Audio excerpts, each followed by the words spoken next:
while some choose to have a great destiny, there are those who are chosen by destiny to have great power, to do good deeds, to be a great hero. This selection can happen in one quick moment. But the fact of the matter is that all you truly need is a moment when you're the Flash. Prepare thyself to tap into the Speed Force. It's time for DC-Cember.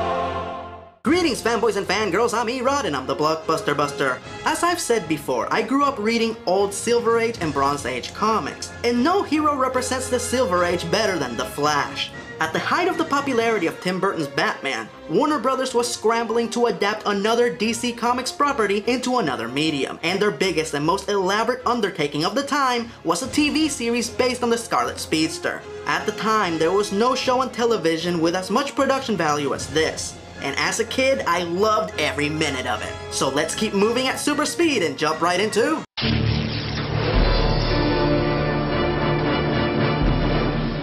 the plot. Late one night, forensic scientist Barry Allen is struck by a mysterious bolt of lightning, which makes him crash into a shelf full of chemicals. Soon after, Barry discovers that he has gained superhuman speed. Initially, he is desperate to get rid of his newfound power, until his brother, Officer J. Allen, is murdered on the line of duty. Looking to bring his brother's killer to justice, Barry decides to apply his new power and scientific know-how to fight against crime and injustice as the Flash.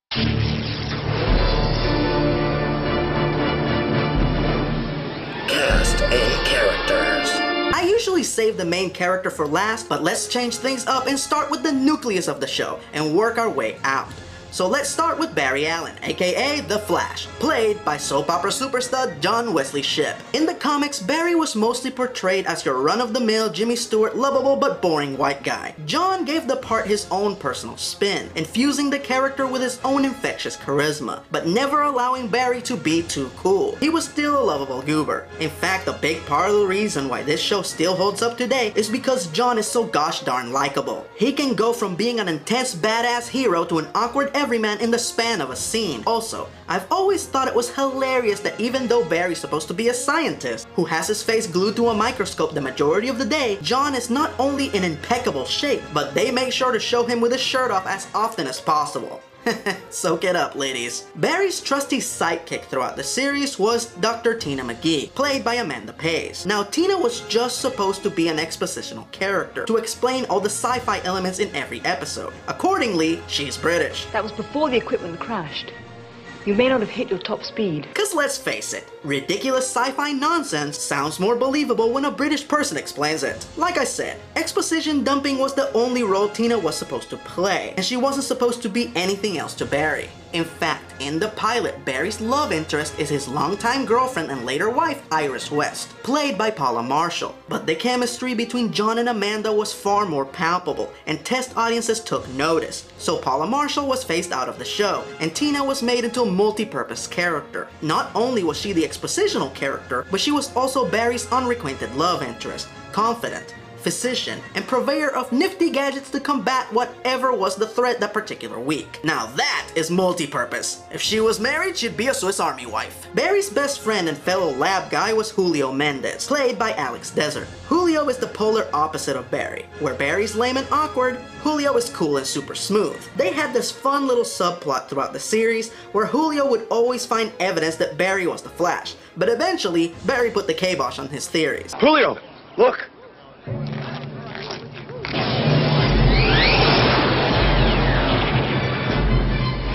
see that? Oh, yeah, man, I can't believe it. Barry's commanding officer was Lieutenant Warren Garfield, played by Mike Genovese. Garfield was like a combination of Commissioner Gordon and J. Jonah Jameson. He was a gruff, outspoken cop who ultimately meant well, and always had a hilarious one-liner at the ready. What's eating him, McGee? Look, please excuse him, Lieutenant. He's under extreme stress. Aren't we all? I'm treating him for it. He'll be himself very soon, I promise you. Wish I had a pretty doctor to treat my stress. There were several recurring characters that were not essential to the show, but entertaining nonetheless. First, we have Foss Knight, played by the great Dick Miller. He was Barry's informant in the underworld. Foss Knight is an underhanded con artist who will sell his own mother for the right price. Oh, here we go, once more. Okay, pick a card. Hey, look at you. I don't think you quite got it, Pally. It's one card at a time.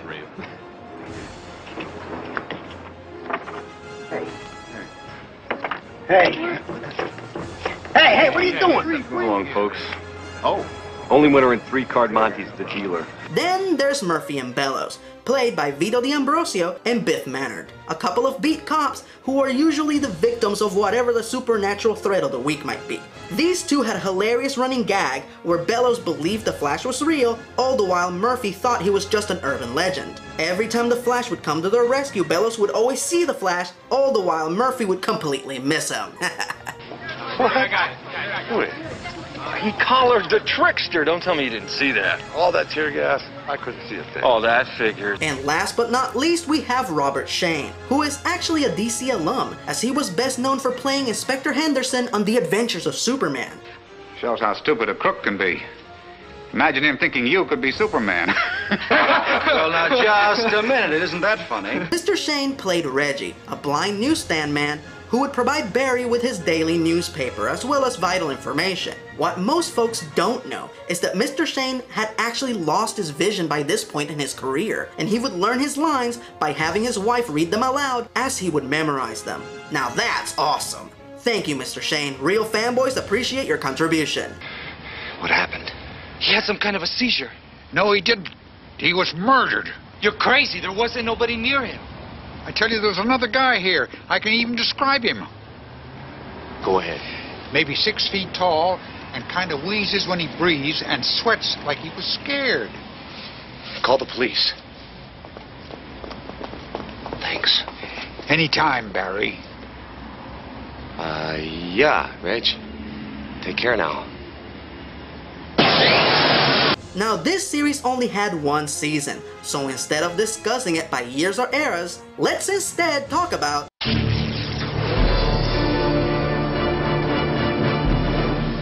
the episodes. The show starts on the right track, with a feature-length pilot detailing the Flash's origins and how his powers work. As his speed has a limit, his metabolism moves so fast that eventually he has to stop and consume large quantities of food to make up for all the fuel that he burns while he's using his super speed. I always felt that that was one of the better weaknesses of the DC characters. You know, as opposed to fire, the color yellow, or an ambiguous green rock. Here we learn that Barry comes from a long line of cops, and that he's pretty much the odd man out, since he is a forensic scientist. I think it's really funny that when Barry Allen was created in the late 50s, forensic science was considered to be a lame job, and nowadays it seems like that's where all the action is. Anyway, Central City's being overtaken by a powerful motorcycle gang led by the Flash's first nemesis in the series, Nicholas Pike, played by Michael Nader, a former motorcycle cop bent on making the city pay for his unceremonious dismissal from the force. I like how Barry gets his powers and he doesn't even think for a moment to try and use them to be a superhero. His first instinct is to go to the all-purpose science-y place of the DC Universe, Star Labs, to get tested and figure out a way to get rid of it. This is where he meets Tina. You know, I don't know what exactly Tina does for Star Labs, but it doesn't seem to be very involved, as it allows her to have shitloads of free time to just leave the lab in the middle of the day and go help Barry or use the lab equipment to test him or build him whatever anti-bad guy doohickey he needs that week. Of course, when Pike kills Barry's brother Jay, Barry's perspective changes immensely. Incidentally, Barry's brother was named after Jay Garrick, the original Flash. Thus, Barry puts his first science order in for Tina, a suit that can withstand intense friction, so he can make use of his super speed for extended periods of time without injuring himself or tearing his clothes to shreds. Well, as your clothes keep falling apart, it's either this or you can run buck naked. Oh, thank you. But he doesn't just want the high-friction suit, he wants it customized. You know that insignia of his, that blood dot they all wear on their backs? Well, I've got one of my own. The Flash suit for the series was created by Robert Short from Stan Winston Studios. That's right, Stan Winston Studios have been creating awesome live-action superhero costumes long before Iron Man. Pike was a great first villain for the Flash, ruthless and smart.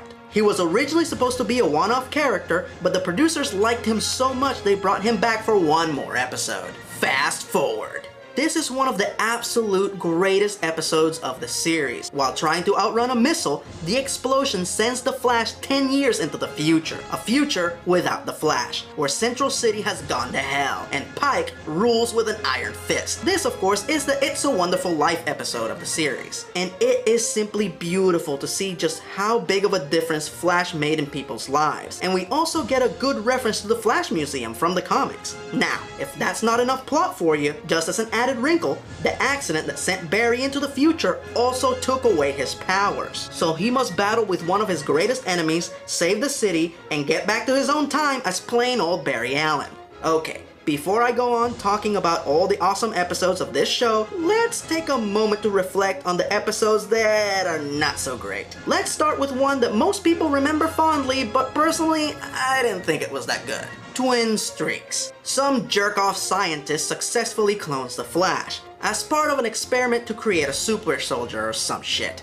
Unfortunately, while the clone's super speed allows him to learn fast, he still has the maturity of a child, so what we get is an emotionally unstable brat with the Flash's powers. Now, while it might be amusing to see John Wesley Shipp play a different character, and the episode does have its funny moments, unfortunately, the whole thing builds up to that big final confrontation between the clone and the Flash. While the effects on this show are pretty damn good for the most part, the technology just didn't exist to achieve a satisfying super speed brawl, so the episode just falls flat. To put it plainly, this episode wrote a check it couldn't cash. And then there's Child's Play. Some douchey-ass hippie drug lord is gunning for some kids cause they have a MacGuffin computer disk that he needs badly. Two major things killed this episode. Number one, the bad guy is a joke.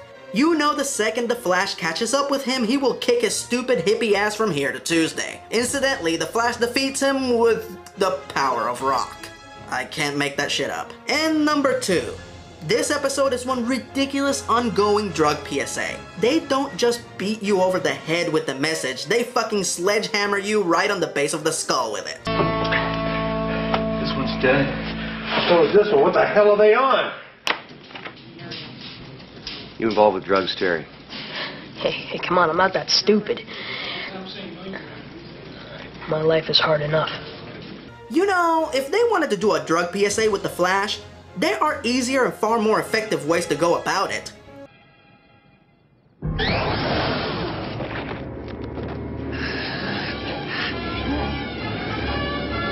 Kids, don't do drugs or the Flash will fuck you up! Everything else about the episode is fine. The kids are not annoying, and I was kind of saddened that they never appeared again in future episodes. And yes, I know that is the late Jonathan Brandis playing the boy, Terry. But here's an interesting fact. This is actually not the first time that Jonathan Brandis and John Wesley Shipp shared the screen together, as they played father and son in The Never-Ending Story 2, and their on-screen chemistry is still very evident here. Also, this is the only time in the series we get to see the Flash use his ability to vibrate his molecules through solid objects.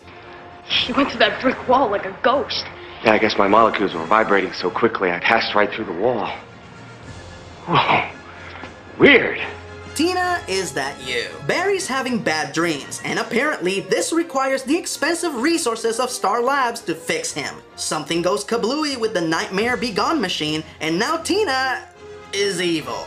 Yup, that's the episode. It is a delight to see Amanda Pays play a villain for a change, but outside of that, it's just too silly. And keep in mind, I'm saying this about the show that's about a guy who fights crime in a red onesie. Now, as silly as this episode might be, it's nowhere near as bad as the absolute worst episode of the show, Double Vision. Ugh, jeez. Some goofy-ass bad guy with microchips on his face successfully implants a neural inhibitor in the Flash's brain. So now he can control the Flash like a puppet, using the Nintendo Power Glove. That's not a joke. That's what he actually uses to control the Flash, the Nintendo Power Glove. The most expensive show that Warner Brothers had produced at the time painted a Nintendo Power Glove and tried to pass it off as production design. That is equally as funny as it is embarrassing. I remember watching this as a kid and thinking, that's the fucking Power Glove!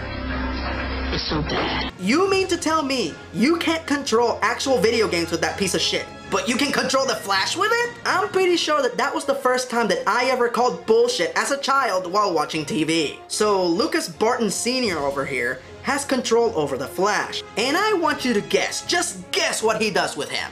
Does he have him steal a fortune in gold bars? Does he have him kidnap major city officials and hold them for ransom? Does he even think to remove the Flash's mask so he can know his secret identity? Nope! He has him remove all the statues from a church and put them outside the church. Well, that's, mildly inconvenient. He doesn't have the Flash do anything of any value throughout the whole episode. At the end, he wants to assassinate a valued member of the local community. Does he have the Flash do it, who could kill the guy 1,000,000 times in 1 second? No! He gains mental control of the target's daughter, and he has her try to shoot him very slowly. Jeez, I don't have super speed, and I could have stopped her.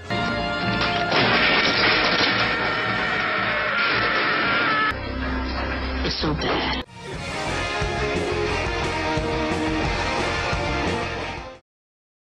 Also, this episode made it apparent that Central City is riddled with themed gangs. You know, like in The Warriors, where all the gangs have their own gimmick. This was a concept that was visually established but never explored. And yes, that is Clifton Collins Jr. as the leader of that gang. Alright, that's enough about the bad episodes. Let's go back to talking about the good episodes. And let's start with Ghost in the Machine. It turns out that the Flash was not the first superhero to fight crime in Central City. The 1950s criminals feared the Nightshade, played by Jason Bernard.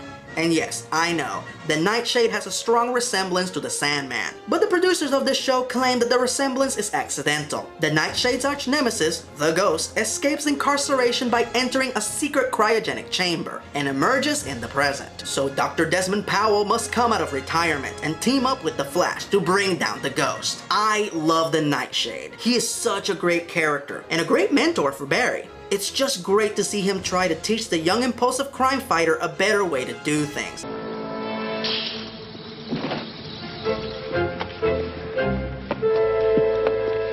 If you'd wait for me once in a while.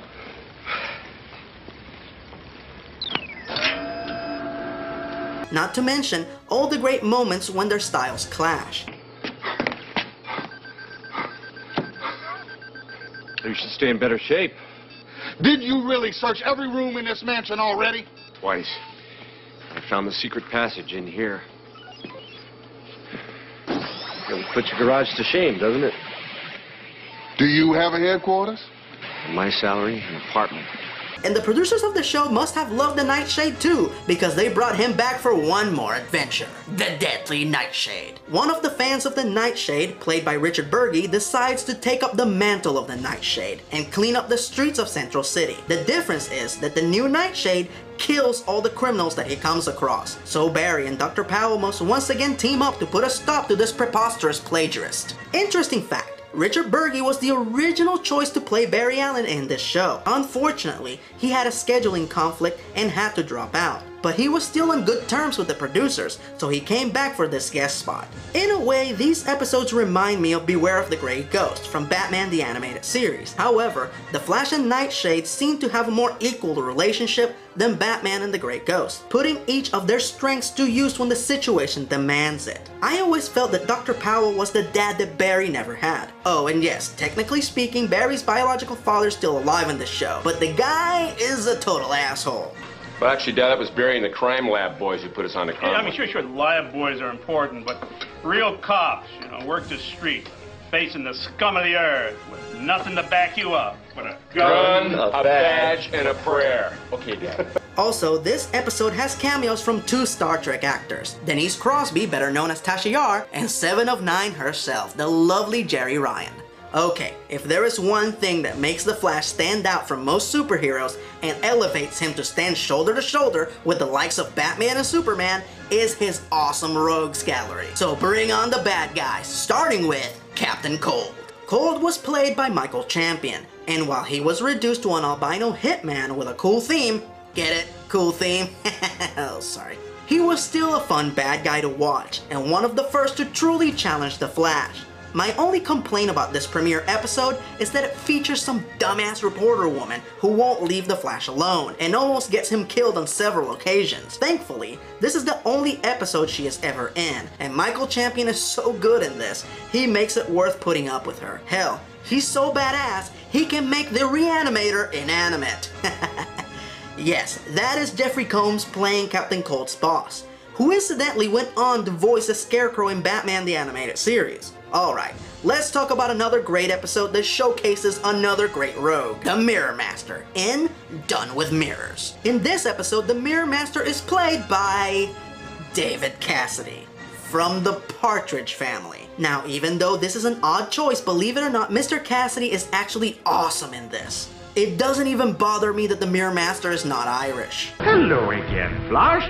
Been a while, eh? As the Mirror Master, David is still a dominating, menacing bastard who always keeps his enemies guessing. Sometimes it's hard to believe anything you see. Also, in this episode, Barry sets up a sting operation to bring the Mirror Master out in the open. He gets the Mirror Master's attention by pretending to be the mad scientist who allegedly created the Flash, and he calls himself Professor Zoom. So you're Zoom. Now, for those of you who don't know, in the comics, Professor Zoom is one of the many aliases of one of the Flash's greatest enemies, the Reverse Flash. This episode had a bit of interesting foreshadowing, as John Wesley Shipp actually went on to play Professor Zoom in the Batman the Brave and the Bold episode, Requiem for a Scarlet Speedster.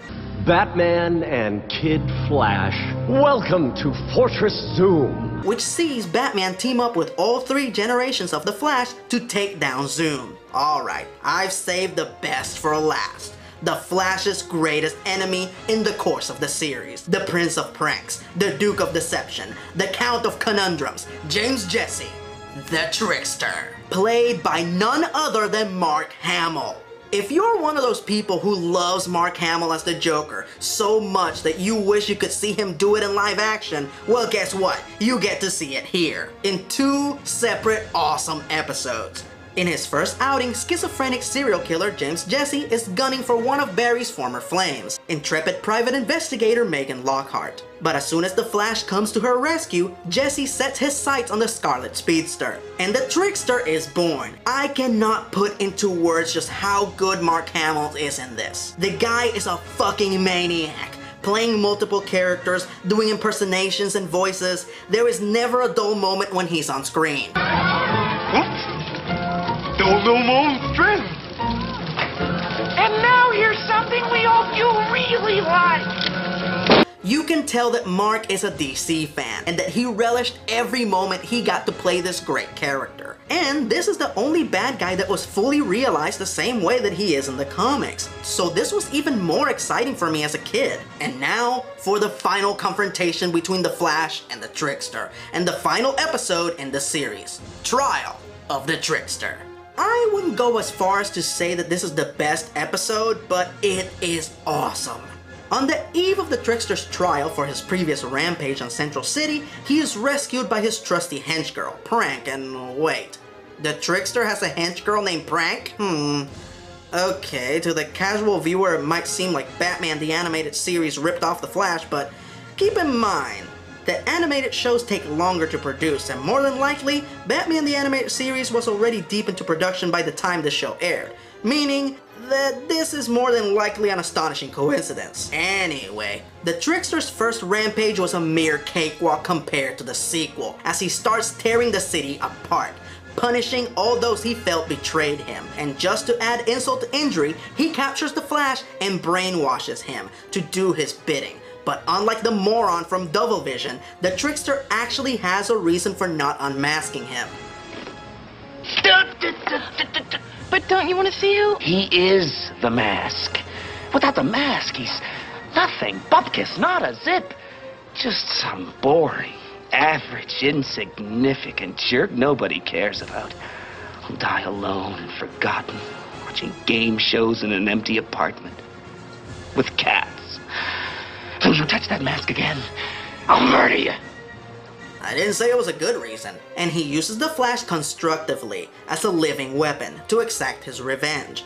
Luckily, Tina and Detective Lockhart are there to snap him out of it, just in time for the Flash and the Trickster's explosive final battle. This show might have only gotten one season, but they went out with a bang. So if this show was so big and so awesome, why was it cancelled? Well, while the studio gave it plenty of money and support, the network, CBS, didn't give it the push it needed to succeed. Not only was the show not advertised properly, but it was caught in the media frenzy, which was the ratings war between The Cosby Show and The Simpsons. In an effort to avoid the strong competition from these two shows, CBS kept moving The Flash down to later time slots, until the show was just coming on way too late for the intended child demographic to tune in.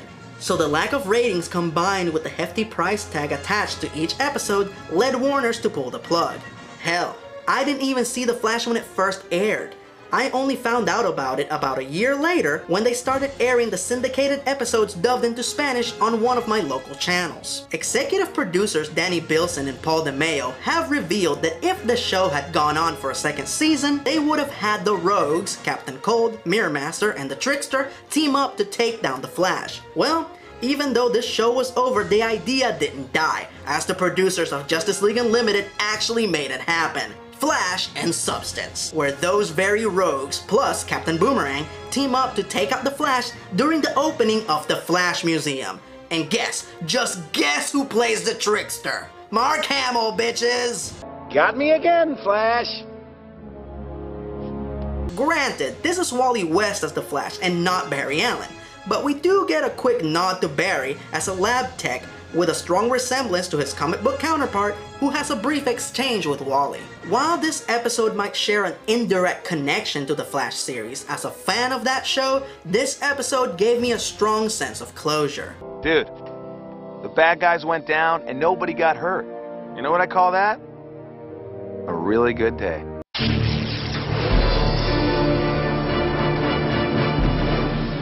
Final verdict.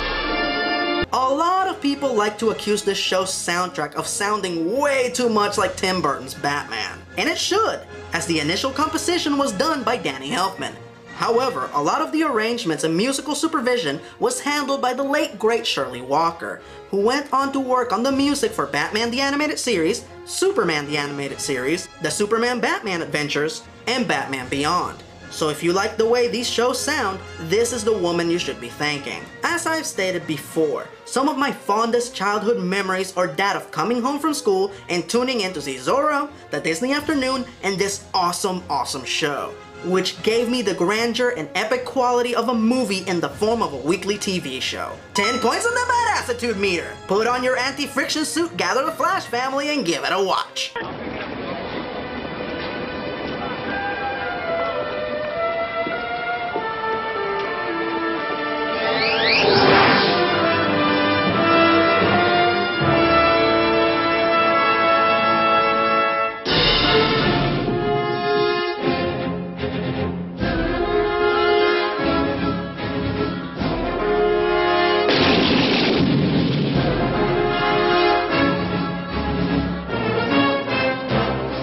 Join the Legion, suckers!